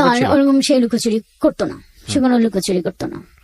তো এরপরে থেকেই আমিও আর কি, সে আমাকে মানাইলো, আমিও মেনে নিলাম। মেনে নিয়ে আস্তে আস্তে আস্তে আমাদের রিলেশনশিপটা খুব ডিপলি চলে গেল। এবং এক পর্যায়ে দেখা গেল যে সে আমার দিকেই ইনভলভ এত বেশি হচ্ছিল এবং আমাকেও করতেছিল যে আমি ওখান থেকে আর বের হইতে পারি নাই। তারপরে কি করলেন, মানে আপনারা আরো এক ধাপ আগাইলেন না পিছাইলেন? তারপরে আমরা আরো একদম আগাইলেন। তারপরে এখানে একটা বিষয়টা হচ্ছে যে ওই যে রবীন্দ্রনাথ এই গানের মতো জেনে শুনে বিষ আমি করেছি, জেনে শুনে বিষ আমি করি, কারণ আমি বললাম না আপনাকে যে আমি ওখান থেকে বের হইতে পারতেছিলাম না, আমি বের হইতে পারতেছিলাম, এটা কার কাছে শেয়ার করব, মানে এমন একটা পর্যায়ে আমি কারণ শেয়ার করতে পারতেছিলাম না। এর মধ্যে ওর ফ্যামিলি থেকে জেনে গেল। কিভাবে জানলো? ওয়াইফ একটা টেক্সট দেখে ফেলছে, দেখে ফেলার পর বুঝে নেই তো, জানার পর কি হবে, অশান্তি। পরে আমাকে দুপুরবেলা ফোন দিয়ে বলল যে তোমার সাথে আপাতত আমার ক্লোজ সে। আমি বলছি কেন, কারণ কি? বললো যে কোনো কারণ নেই, আদৌ আমি যোগাযোগ করবো কিনা আমি জানি না। আমি ওকে ফাইন, ঠিক আছে। আমার কষ্ট হচ্ছিল, কিন্তু আমার তো এখানে কিছু করার নেই, কি করতাম আমি বলছি ঠিক আছে। তারপর সে ইমোশনালি টেক্সট পাঠাচ্ছিল, আমিও পাঠাচ্ছিলাম। পরে তার ওয়াইফ পরে আমার বিকালে সন্ধ্যার দিকে বলল আমার ওয়াইফ তোমার নাম্বার নিয়েছে, তোমাকে হয়তো ফোন দিবে, আমি কিন্তু এরকম এরকম ভাবে বলছি, তুমি ঠিক এইভাবে বইলো। মানে তার দোষ সম্পূর্ণটা আমি আমার ঘাড়ে নিয়েছি। তো তার ওয়াইফ আমাকে পরের দিন ফোন দিল, দিয়ে আমাকে জিজ্ঞাসা করলো। তখন আমি বললাম যে না, এরকম আসলে তেমন কিছু না। তখন সে বললো যে না, মানে তোমাদের টেক্সট দেখে আমি বুঝতে পেরেছি যে কিছু একটা আছে, তুমি যতই কিছু বলো না কেন। তো পরে আমি বললাম যে না, এরকম কিছু না, আসলে মানে হ্যাঁ আমাদের কথাবার্তা হয়েছে, কিন্তু এখন আর হয় না, স্টপ। পরে বললো যে ঠিক আছে, আমি এটাই যেন চাই স্টপ হয়ে যাক, এটা যেন না আগায়। আমি বলছি ওকে ঠিক আছে। পরে আমি তাকে ফোন দিলাম, দিয়ে বললাম যে এরকম ওনার সাথে কথা হয়েছে, তবে উনি বলছে যে না আগায়। তো ঠিক আছে। এর মধ্যে আর 3-4 দিন আমাদের কোনো কথা হয়নি। হঠাৎ একদিন সকালবেলা আমি ওইভাবে আর কি নিজেকে প্রস্তুত করে নিচ্ছিলাম। হঠাৎ একদিন সকালবেলা আমাকে সে দেখি অন্য একটা আইডি থেকে টেক্সট পাঠাইছে, বলছে তুমি এটা অ্যাকসেপ্ট করো, আমি এটা। তারপরে অন্য একটা ফেসবুক আইডি, সে একটা ফেক আইডি খুলছে, সেখান থেকে টেক্সট পাঠাইছে, বলছে এখন থেকে কোনো মোবাইলের কন্টাক্ট হবে না। মানে সেও মানে ফিল করতেছিল যে সে ওইটা একটা অভ্যাস হয়ে গেছে, এরকম আমাকে ছাড়া সে থাকতে পারতেছে না, ইয়ে করতে পারতেছে না। আমারও তো এখন, আমি তো তাকে ভালোবাসি, যখন আমি এই ধরনের কথা শুনবো স্বভাবতই আমি উইক হয়ে যাব। আমিও তখন আবার আমাদের এরকম ভালো সময় যাচ্ছে, যাচ্ছে। তো এরকম করে করে ভাইয়া আসলে কি বলবো, মানে বিষয়টা হচ্ছে এরকম যে আপনি গোপনেই সবকিছু মেইনটেইন করতেছিলাম গোপনেই, এবং তার মধ্যে সে হচ্ছে আমার বাসায় আসা যাওয়া করতেছিল। তখন আপনি আলাদা থাকতেন? আমি আলাদা থাকি, একটা ফ্ল্যাটে আলাদা থাকতেন? হ্যাঁ, আমি আলাদা থাকি, আমার বাসায় আসা যাওয়া। এবং আপনার বাসায় আসা যাওয়া, আপনাদের ফিউচার কি ছিল, মানে আপনার জায়গা থেকে ফিউচারটা কি ছিল? মানে ফিউচার এরকমই থাকবো আমরা, যতটুকু পারি মেইনটেইন করব। কারণ সে একটা কথাই সবসময় বলতো যে আমার তোমাকেও লাগবে, তাকেও লাগবে, আমি তাকে ছাড়তে পারবো না, বিকজ তার উপর আমার একটা দায়িত্ব আছে, বাচ্চা আছে। তোমাকে ছাড়তে পারবো না, তুমি আমার ভালোবাসার জায়গা, মানে একজন আমার দায়িত্বের জায়গা, একজন আমার ভালোবাসার জায়গা।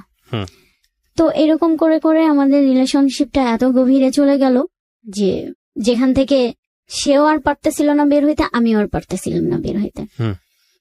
অলমোস্ট তখন মনে করেন যে প্রায় 2-2.5 বছর শেষ, 3 বছর। তখন আমি ওনাকে গিয়ে একটা প্রশ্ন করছি, আমাদের ফিউচার কি, এইভাবে কতদিন? এর মধ্যে সে আমাকে ইনসিস্ট করতেছিল, তুমি যখনই সে কোনো না কোনো ভাবে, এর মধ্যে অনেকবার সে তার ওয়াইফের কাছে ধরা খেয়ে গেছে আমাদের বিষয়ে ধরা হয়েছে, এবং অনেক ইয়ে হয়েছে। আবার আমি গিয়ে তাদেরকে নানান ভাবে সব দোষ আমার কাঁধে নিয়ে আমি তাদেরকে মিউচুয়ালি করে দিছি। তো পরে একটা সময় গিয়ে আমি তাকে জিজ্ঞাসা করছি যে আমাদের ফিউচার কি। তখন সে বলতেছিল যে আমার এরকম চাচ্ছিলাম আমি অস্ট্রেলিয়া, মানে সে অস্ট্রেলিয়ার যাওয়ার জন্য কাগজপত্র তৈরি করতে, দেশের বাইরে চলে যাবে, তারপর আপনার সাথে ওখানে সেটেল হবে, দেশের বাইরে চলে যাবে, মোস্ট কমন স্টোরি, দেশের বাইরে চলে যাবে।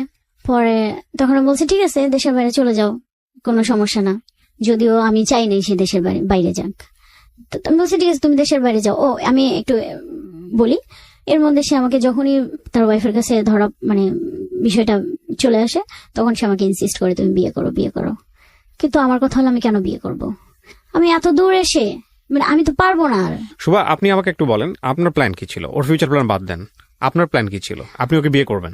না, আমার ওরকম কোনো প্ল্যান ছিল না ভাই। তাহলে কি আপনি এভাবেই থাকবেন লাইফে? আমি চিন্তা করছিলাম যে দেখি না কি হয়, মানে একটা হাওয়াই মিঠাইয়ের উপরে পুরো জীবনটা ছেড়ে দাও। আমি না মানে ওখান থেকে অনেক চেষ্টা করছি আমি বের হয়ে আসতে, কিন্তু আমি না বের হয়ে আসতে পারি নাই বের হয়ে আসতে।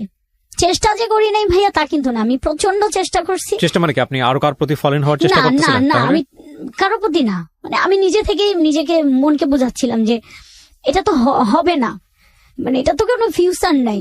সে আমাকে যতই ভালোবাসুক না কেন, তার একটা ফ্যামিলি আছে, তো আমি তো একটা মেয়ে হয়ে একটা ফ্যামিলি তো আমি নষ্ট করতে পারি না। এখানে খুব গুরুত্বপূর্ণ কিছু বিষয় আছে, আপনারা জাজমেন্টাল হবেন না। গুরুত্বপূর্ণ বিষয়টা আমি লাস্টে বলছি যে কেন এই উইকনেসটা গ্রো করলো এবং এই উইকনেসটা গ্রো করলে এটা কতদূর পর্যন্ত যাইতে পারে। কজ একটা মানুষকে ড্রাগ দিলে সেটা কিওর করা যায়, হয়তোবা তার চেয়েও হাই ভলিউমের, যদি আমি বলি ড্রাগের চেয়েও হাই ভলিউম যদি কোনো নেশা থাকে সেটা দিলে অনেক সময় বের করে নিয়ে আসা যায়।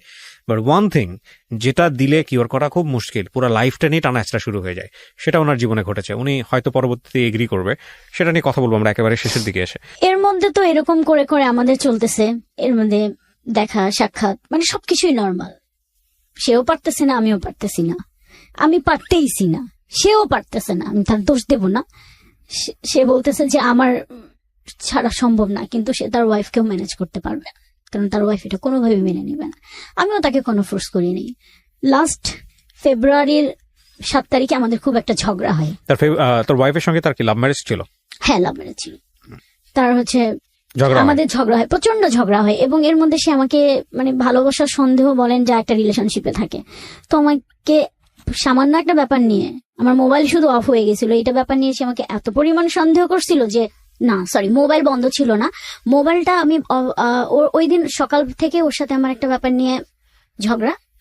আমি ওর সাথে আর কোনো কথা না বলে অফিস থেকে বাসায় আসছি। বাসায় আসার পর আমি ফ্রেশ হয়ে বাইরে গিয়েছি, এই দোকানে গিয়েছিলাম, দোকানে গিয়েছি। যাওয়ার পর সে এর মধ্যে হচ্ছে মোবাইলে ফোন দিছে, মেসেজ দিছে। ফার্স্ট টাইমে আমাদের যেহেতু মোবাইলে ফোনে কথা হয় না, মেসেঞ্জারই কথা হয়, মেসেজ দিছে, আমি রিপ্লাই করি নাই। পরে সে ফোন দিছে, 3-4 বার ফোন দিছে, আমি তো বাসায় নাই। তা আমি হচ্ছে মানে মোবাইলটা পিক করব কিভাবে?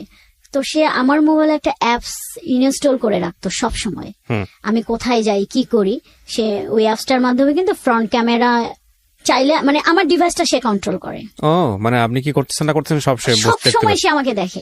আচ্ছা। তো সে তখন মনে হলো যে সে যদি বাসায়, তার এটা মনের সন্দেহ, সে কোথায় গেছে, বাসায় যদি থাকতো সে তো আমার ফোন ধরতো। তো সন্দেহ থেকে সে কি করলো? সন্দেহ থেকে সে ওই অ্যাপসটা ওপেন করে ওই ফ্রন্ট ক্যামেরা দিয়ে দেখলো যে না আমি তো বাসায় নেই, লাইট অফ, মানে লাইট অফ বা হচ্ছে আমি বাসায় নেই। ও বুঝতে পারলাম বাসায় নেই কিছু, মানে ও ওইটা সবসময় ওপেন করে ধরে বসেছিল যে আমি কি করি। আমি তখন পর্যন্ত কিন্তু জানি না এই অ্যাপসের এই কাজ। আমি অনেস্টলি বলি, আমি ওই ঝগড়ার পরেই আমি জানতে পারছি। একটা জানি যে অ্যাপস একটা ইনস্টল আছে, কিন্তু সে কখনো বলে না যে অ্যাপস দিয়ে কি হয়। আচ্ছা, ট্র্যাক করেছে আপনাকে? ট্র্যাক করে, সবসময় ট্র্যাক করে, সবকিছুতেই ট্র্যাক করে। আমি আসলাম, বাসায় আসলাম, আসার পর দেখি অনেকগুলা টেক্সট দেখেই তো আমি বুঝতে পারছি যে আজকে কি হবে, পরিণতি খুবই খারাপ আছে। আমি একদম আমি চুপচাপ, যে আমাকে এখন সে পকাচাকা করবে, আমাকে এগুলা শুনতে হবে, নাহলে হচ্ছে ঝগড়া, কথা বলে ঝগড়া বাড়বে, আমি চাই নাই ঝগড়া বাড়াইতে। পরে দেখি সে আমাকে অনেকগুলা টেক্সট করলো, বললো যে আমি খুব ঠান্ডা মাথায় ডিসিশন নিলাম, আমি আর রিলেশন কন্টিনিউ করব না। Okay fine. আমি ওকে জিজ্ঞেস করলাম যে এটা ঠান্ডা মাথায় বলছো তো? পরে যেন এটা, কারণ এর আগে বহুবার তুমি আসছো, আমি গেছি, এরকম আমাদের ঝগড়া হয়েছে। পরে বলছে না, এটা আমি একদমই ঠান্ডা মাথায়। এইটা বলার পর সে র্যান্ডমলি আমাকে গালাগালি করতেছে, টেক্সট দিতেছে, এইভাবে 3টা-3:30 পর্যন্ত সে আমাকে জ্বালাইছে। একটা পর্যায়ে গিয়ে আমার মানে এত মানে অসহ্য বোধ লাগছে যে না, আমি মানে যাই হোক, আমি এবার স্ট্রং মেন্টালি এবং হচ্ছে আমার মনের দিক থেকে আমি স্ট্রং, আমি আর এটা কন্টিনিউ করবো না, কারণ এত অসম্মান নিয়ে তো আমি থাকতে পারবো না। আমি তো একটা ভুল করছি, তার মধ্যে যদি আমাকে এরকম মেন্টালি প্রেসার করে, মানে প্রেসার দেয় সবসময়, যেটা আমাকে দিয়ে আসছিল। আমার ওর সাথে রিলেশন হওয়ার পর থেকেই আমার ফ্রেন্ড সার্কেল বলেন টোটালি তাদের সাথে আমি ডিটাচড। কারোর সাথে আমার কোনো ছেলে মানুষ বলেন, কোনো অফিস কলিগ, মানে কারোর সাথে সে কথা বললেই মানে সে এত পজিটিভ হয়ে যেত, এত মানে অ্যাগ্রেসিভ হয়ে যেত। বুঝতে পেরেছি। এটা আপনার লাস্ট কবেকার ঘটনা? এই ফেব্রুয়ারির 7 তারিখ। পরে হচ্ছে আমি ওই দিন খুবই আমি বলছি যে ঠিক আছে তুমি বলছো, আমি আর নিতে পারতেছি না, আর সম্ভবই না। এই সামান্য একটা বিষয় নিয়ে এত সন্দেহ করা আর সম্ভব না। আমি তাকে সবকিছু থেকে ব্লক করে দিছি, হোয়াটসঅ্যাপ, মেসেঞ্জার, মানে ফোন টোন সবকিছু থেকে ব্লক করে। এর আগে তো আমি প্রচুর কান্নাকাটি করতাম, আমি অসুস্থ হয়ে যাইতাম। ওইবার বললাম না, আমি মনের দিক থেকে মেন্টালিটি একদম আমি অ্যালার্ট, আমি উইক হব না, আমি আর নো কান্নাকাটি, আমি কোনো কান্নাকাটি করবো না, আমি একদম স্ট্রং হয়ে গেছি। পরে হচ্ছে আমি আমার মতো অফিস করতেছি। এর আগে যতবারই ঝগড়া হইতো আমার মানে আমি আপনাকে বুঝাইতে পারবো না যে আমার মানে কি খারাপ অবস্থা হইতো। মানে আমি অফিস করতে পারতাম না, আমি অসুস্থ হইতাম, আমি বুঝতে পারছি। হ্যাঁ, দিন গেছে যে আমি হসপিটালও ভর্তি ছিলাম। আচ্ছা, তারপর আমি বাদ দিয়ে দিছি, আমি সবকিছু থেকে ব্লক। একটা দিন যাইতে না যাইতেই সন্ধ্যাবেলায় সে তার বাসার দারোয়ান কে দিয়ে আমাকে ফোন দিছে, আমি কেটে দিছি। বাবুর তার বাসায় যে রান্না করে বাবুরসি তাকে দিয়ে সে ফোন দিছে, আমি কেটে দিছি, কারণ আমি তো এই নাম্বারগুলো জানি, ব্লক করে দিছি। তখন সে বুঝতে পারতেছিল, সে ফিল করতে পারতেছিল যে আমি এবার স্ট্রং, কোনোভাবেই সে আমাকে আর ফিরাইতে পারবে না। এখানে একটা বিষয় একটু যুক্ত করি প্রিয় শ্রোতা যারা শুনছেন, excess was super high, cause উনিও ওনার বাসায় যেত, যেটা আমার একটু আগে কথা হচ্ছিল যে আমাদের যিনি গেস্ট আজকে সুভাও ওনার বাসায় যেত এবং সেটা গোপনে। তার মানে আপনি যেহেতু বাবুর্চি এবং এর প্রসঙ্গটা যেহেতু নিয়ে আসলেন এখানে, সেই জন্য আমি বলছি ওনারা বুঝতে পারবে না যে ওনার বাড়ির বাবুর্চি এবং দারোয়ান থেকে শুরু করে সবাই এই আমাদের সুভার ব্যাপারে জানতো। আর সুভার বাসায় তো তার এক্সেস ছিলই, খুবই স্বাভাবিক, মানে ওদের এক্সেস লেভেলটা ছিল খুব এক্সট্রিম লেভেলের হাই। হ্যাঁ, তারপরে ভাইয়া সে আমাকে কোনো মতে পাচ্ছিল না, আমিও না, আমি কোনোভাবে আর যাব না। পরের দিন সে অন্য একটা নাম্বার থেকে ফোন দিছে, দিয়ে সে মানে যেটা সে কোনোদিনও করে নাই, সরিটরি বলছে, কান্নাকাটি করেছে, সরিটরি করছে, কান্নাকাটি করছে, কিন্তু ও কখনোই সরি এগুলো করে না। আচ্ছা ঠিক আছে, এখন কথা হচ্ছে যে এটার পরে কি প্যাচ আপ হলো? এটার পরে প্যাচ আপ হইছে। আমি আমি আমি করবো না এরকম করে 2 দিন চলে গেছে, 3 দিনের দিন সে আমিও তো ভালোবাসি, আমি তো পারি নাই, আমি আবার উইক হয়ে গেছি। কিন্তু সে যদি না আসতো আমার কিন্তু কোনো প্রবলেম হইতো না। সে এসে যে কান্নাকাটিটা করছে, সে ডেলিভারেটলি মানে ডেসপারেটলি আমার পায়ে ধরছে, আমার আর কিছু করার ছিল না। I know that. এরপর আপনি কি করলেন? এরপর আমি প্যাচ আপ করলাম, কিন্তু আমি তখন ওকে একটা কথা বলছি যে এগুলা করা আর যাবে না, যদি টিকে থাকতে হয় এবার কিছু একটা করতে হবে, আমাকে সন্দেহ করা যাবে না, গালাগালি করা যাবে না, আমি এগুলা নিতে পারি না, আমি পারবো না। আর তখন আমি তাকে জিজ্ঞাসা করছি, তোমার ফিউচার প্ল্যান কি, কি করবা, কি করবা তুমি? তখন সে বলল যে আমাকে সময় দাও, আমাকে কথা দিলাম আমি অস্ট্রেলিয়া যাওয়ার আগে তোমাকে আমি বিয়ে করে রেখে যাব। বয়স কত বাচ্চাদের? 11 বছর। দুইটা? না, একটা। ছেলে না মেয়ে? ছেলে। ওকে। আর আমি তোমাকে দেশের বাইরে যখন যাব আমি তোমাকে বিয়ে করে রেখে যাব, আর তারপরে আমি ওখানে যাওয়ার পর তোমাকে 1 বছর পর আমি নিয়ে যাব। আপনি এগ্রি করলেন? হ্যাঁ, আমি এগ্রি করছি ভাইয়া, আমি এগ্রি করছি, ঠিক আছে। এইটাই তার সাথে আমার কথা যে এই কন্ডিশন হলে এখন থাকবে, না হলে আর হবে না, আর সম্ভব না আমার পক্ষে। এইভাবে আমাদের ভালোই চলতেছিল, ঝগড়া টগড়া হয়নি। তো ওর সাথে আমার লাস্ট যেটা কথা হয়েছে, ও এর মধ্যে লাস্ট কথা হওয়ার ঠিক 2 দিন আগে তার ওয়াইফের সাথে ঝগড়া হয়েছে, আমাকে নিয়ে না, অন্য একটা পারপাসে ঝগড়া হয়েছে। এবং সে এত পরিমাণে একটা খুবই বাজেভাবে ঝগড়া হয়েছে যে মনে হয়েছে, সে আমাকে জানাইছে যে তার আব্বা আম্মা আসছে। তো আমাকে কিন্তু ওই সন্ধ্যার দিকে আমার সাথে একটু খুব খারাপ ব্যবহার করছে। তখন আমি বলছি যে আমার সাথে একদম খারাপ ব্যবহার করবা না, আমি অফিস থেকে আসছি। তখন সে আমাকে বললো, আচ্ছা সরি, আমার ভুল হয়ে গেছে, আমি জানতাম না যে আমার আব্বা আম্মা আজকে আসবে, তাদেরকে দেখে আমার মেজাজ খারাপ হয়েছে। যে মানে ওনার ওয়াইফের কথা বললো যে সে আবার কিছু বলছে নাকি। যাই হোক, মার্চের 13 তারিখে রাত 10টার পর আমাকে নর্মাল কথা হয়েছে, যে লাস্ট কথা এটাই হয়েছে যে তুমি রাতে খাবার খাইছো, আমি জাস্ট অ্যান্সার দিছি, এরপরে আর পাই নাই। 10 দিন কোনো খোঁজ ছিল না, 10 দিন পুরো আমি মনে করেন পাগলের মতো হয়ে গেছিলাম। কিন্তু মানে আমার মাথায় ওই একটা জিনিস কাজ করছিল যে মানে আমি অন্য সোর্স দিয়ে তার খোঁজার ট্রাই করছি, কিন্তু তার ফ্যামিলি মেম্বার বা তার ইয়েতে আমি কখনোই ফোন দিতে যাইনি, কারণ দিলে আমার এটা মাথায় কাজ করতেছিল যে কিছু যদি একটা গন্ডগোল হয় আর এই মুহূর্তে যদি আমি একটু নিজেকে কন্ট্রোল না করি তাহলে ব্যাপারটা আরো খারাপের দিকে যাবে। তো সে কারণে পরে 10 তারিখের 10 দিন পর 11 কি 12 দিনের দিন সন্ধ্যাবেলায় আমার কাছে একটা ফোন আসছে। আমি প্রথম তখনই জানতে পারি যে এক লোক আমাকে ফোন দিয়েছে, দিয়ে আমাকে বলল যে এরকম আমি অমুক জায়গা থেকে বলতেছি, আপনার নাম্বারটা আমাকে দিয়েছিল, দিয়ে আপনাকে শুধু মেসেজটা দিতে বলছে যে সে রিহ্যাবে আছে। আচ্ছা, ফার্স্ট আমি ওই দিন আরেকটা ধাক্কা খাইলাম। মানে আপনি কি জানলেন রিহ্যাবে আছে? মানে কি সে ড্রাগ নিত? তখন সে আমাকে মানে আমার না বিশ্বাস হচ্ছিল না কোনোভাবে, না এটা কিভাবে সম্ভব। আমি তো তার মাঝে এমন কিছু দেখি নাই যে সে কিভাবে সম্ভব সে এইভাবে আছে। পরে এখন তার সাথে যোগাযোগ করতে পারতেছে না, তো ওই লোকের মাধ্যমে সে আমাকে শুধু এইটুকু নিউজ দিছে যে আমি এখানে আছি, আমার ওই দিন কিছু করার ছিল না, তোমাকে ইয়ে করতে পারিনি, আমি জানি তুমি অনেক কান্নাকাটি করছো। সে আমাকে তখন ওই একটা আশ্বাস দিছে যে আমি ফিরে আসবো তোমার জন্য। হলো সে কি কনফার্ম রিহ্যাবে আছে? জি, আমি দেখে আসছি। রিহ্যাবে কি আপনি দেখে আসছেন? আমি অনেক কষ্টে অনেক কিছু মানে। তো ওনাকে আপনি কি কোশ্চেন করলেন রিহ্যাবে? আমি ওইভাবে তো যেতে পারিনি ভাইয়া, কারণ ওখানে তো আপনার প্যারেন্টস ছাড়া কেউ, তখন তো মনে করেন এমনিতেই আমি শুনেছি যেটা পরে যে 1.5 মাস 1 মাস ছাড়া তার প্যারেন্টসরাও দেখা করতে পারবে না। আর ওই ওনার ওয়াইফের সঙ্গে আপনার কখনো ফেস টু ফেস কথা হয়েছে? ফেস টু ফেস কথা আমার একবার হয়েছিল, ওই ফার্স্টের দিকে। বাসায় গিয়ে আপনি কনভিন্স করে আসছেন? না, বাসায় না, ওই আমার একটা রেস্টুরেন্টে দেখা হয়েছিল, এই পর্যন্তই আর কি। ওনার ওয়াইফের সাথে কথা এরপরে আমার হয়নি। আচ্ছা, কি বলেছে ওনার ওয়াইফ আপনাকে? ওনার ওয়াইফ আমাকে বলেছিল যে আমি জানতে চাই আসলে তোমাদের মধ্যে কি সম্পর্ক, বাট তখনও আমি ব্যাপারটা হাইড করে গেছি। ও বলছে না আমাদের, কারণ ওনার ওয়াইফ এমনি টুকটাক বুঝতে পারতেছিল, একদম স্পেসিফিক কোনো টেক্সট বা কোনো কিছু পায় নাই যে যেটা একদম জোরালো ভাবে সে ধরবে। আমি জানি না, যতটুকু আপনি বললেন এটা যদি আমি আরো ইলাবোরেটলি ঘন্টাখানিক নিয়ে আসতাম তাহলে তো স্টোরির শাখা পোশাকা অনেক কিছু বের হতো, সেটা বড় কথা নয়। কিন্তু আমি যতটুকু শুনেছি তাতে আমার কাছে মনে হয়েছে she is a very wise lady.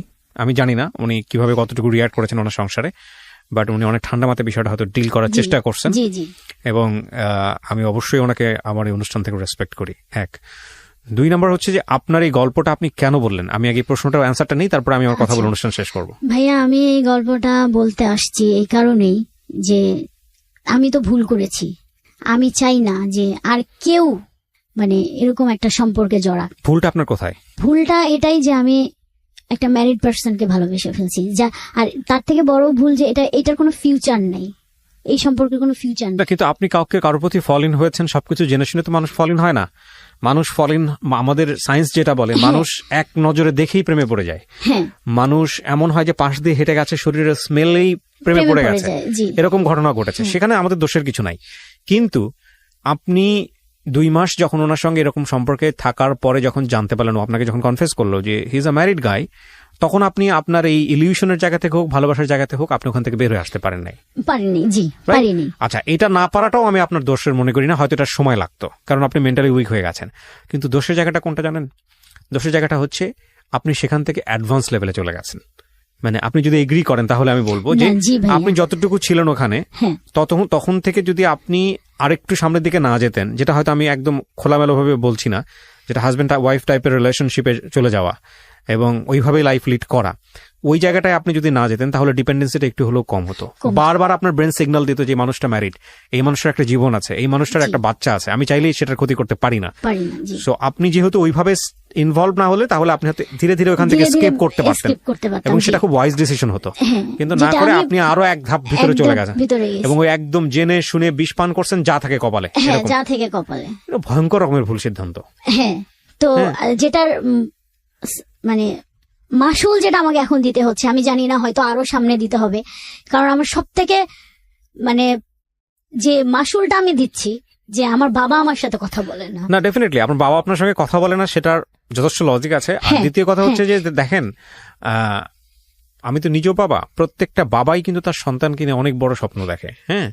ধাপে ধাপে অনেকবার তার সে স্বপ্ন ভেঙেছেন আপনি, এবং অ্যাটলিস্ট আপনি ভালো আছেন সেটা আপনার বাবা দেখতে চাইবে। কিন্তু যে ধরনের সম্পর্কে আপনি জড়িয়ে গেছেন, আমি নিশ্চিত এই ছেলেটা যদি কালকে রিহাব থেকে বের হয়ে আপনার সামনে দাঁড়ায়, আপনি টালমাটাল অবস্থায় চলে যাবেন, আপনি আবার তার প্রতি ফল ইন হবেন। একটা জিনিস, এই ধরনের সম্পর্ক সাধারণত কিভাবে নষ্ট হয় আমি বলি। আমার শোনা, যারা এখানে গল্প বলেছেন সেই জায়গা থেকে বা সারাউন্ডিং থেকে আমি যতটুকু জানি, ভয়ঙ্কর রকম ভাবে একটা দুর্ঘটনা, সাধারণত কমন 4-5টা সিনারিও বলতেছি।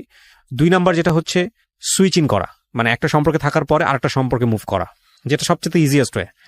আর 3 নাম্বার যেটা, সেটা হচ্ছে যে খুব খুব বড় ধরনের কষ্ট পাওয়া, অপর পক্ষ থেকে খুব বড় ধরনের কষ্ট পাওয়া, এবং এত বড় কষ্ট যে কষ্টের কোনো রেমেডি নাই। যেমন দেখা যাবে যে হয়তো এই কারণে আপনার বাবা স্ট্রোক করে কোনো একটা দুর্ঘটনা ঘটে গেছে, অথবা দেখা গেল পরিবারে কোনো একটা ভয়ঙ্কর রকমের ঘটনা ঘটে গেছে, অথবা তার দ্বারা আপনার এমন একটা ক্ষতি হয়েছে যে ক্ষতিটা আপনি সারা জীবন ধরে আর কখনো পোষাতে পারবেন না।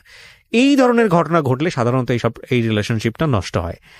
কিন্তু আমরা এই তিন ধরনের কোনো ঘটনাটাকেই সাপোর্ট করি না সুস্থভাবে বাঁচার জন্য। আপনাকে যেটা করতে হবে সেটা হলো যে এখান থেকে বের হয়ে আসতে হলে আপনাকে প্রতি মুহূর্তে আপনাকে হ্যামারিং করতে হবে, নিজেকে শক্ত জায়গায় দাঁড় করাতে হবে যে না, আমি যেটা করতেছি সেটা ড্রাগের চাইতে ভয়াবহ কিছু।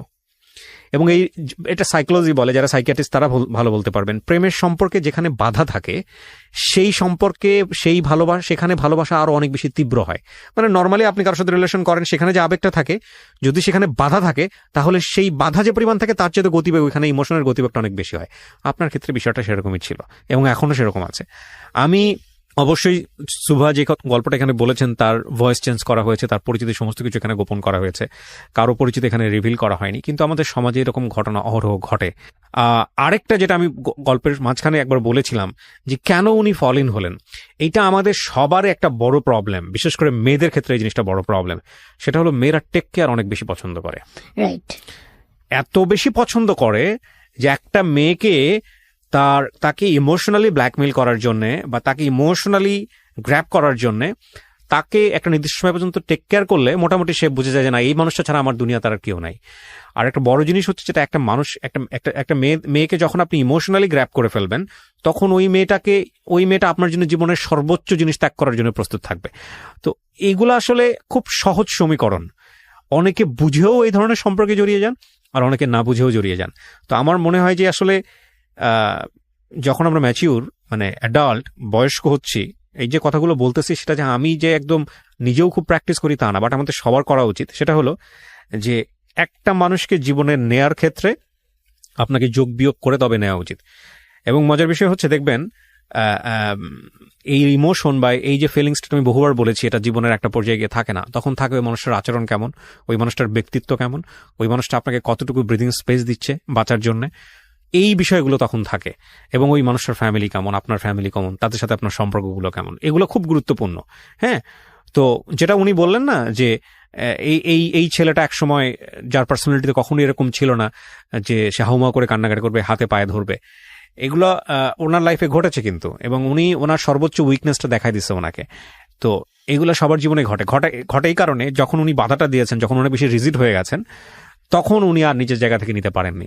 আর আপনি যার গল্পটা এখানে বললেন, সেই মানুষটা এসে যদি আমার এখানে গল্পটা বলে, আমি নিশ্চিতভাবেই বলতে পারি ওইখানেও অনেক যুক্তি খুঁজে পাওয়া যাবে যে ওনার জায়গা থেকে উনি রাইট।